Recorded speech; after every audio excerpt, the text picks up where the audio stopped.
News Now, Weekend Edition. Thanks for joining us on 8 News Now at 6. I'm Cherie Harvin. Local rancher Clive Bundy has his cattle back again tonight, but law enforcement officers say things nearly turned into a riot. Metro says protesters could have been shot or even trampled as they tried to storm a federal holding pen gate. We have team coverage this evening. Scott Daniels has an exclusive interview with Clive Bundy. But first, we begin with Lauren Rosella live, where crowds of protesters shut down I-15 near Mesquite. Cherie, Clive Bundy has allowed his cattle to graze these public lands illegally for the past 20 years. Well, 1 week ago, the BLM started rounding them up.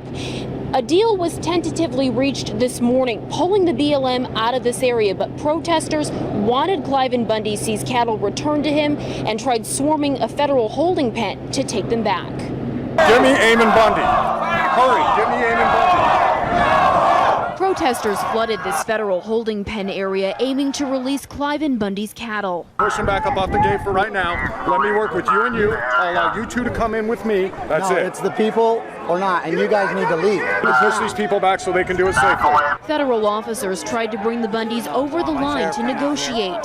But after Dave Bundy was already arrested once, he was fearful it would happen again. I'll give you my honest word right here. I'm going to walk you in so you can negotiate with your father up top. Walking past armed BLM rangers, the Bundys started talks about releasing the cattle and calming the crowds. But what I need you to do is to keep this crowd calm, above and below. The incident commanders agreed to release Bundy's cattle, but say ultimately it's not their call. So on behalf of the United States federal government, I cannot authorize you to release those cattle. Metro police were on hand to keep the peace between protesters and the BLM, but Metro leaders say they wish it had never come to this. We had a lot of fears of individuals being shot, individuals being trampled, individuals being run over on the highway. So it took a lot of resources for the taxpayers associated with this. Bundy's cattle are back to roaming public lands, but it's still unclear what consequences the Bundys could face for opening that gate.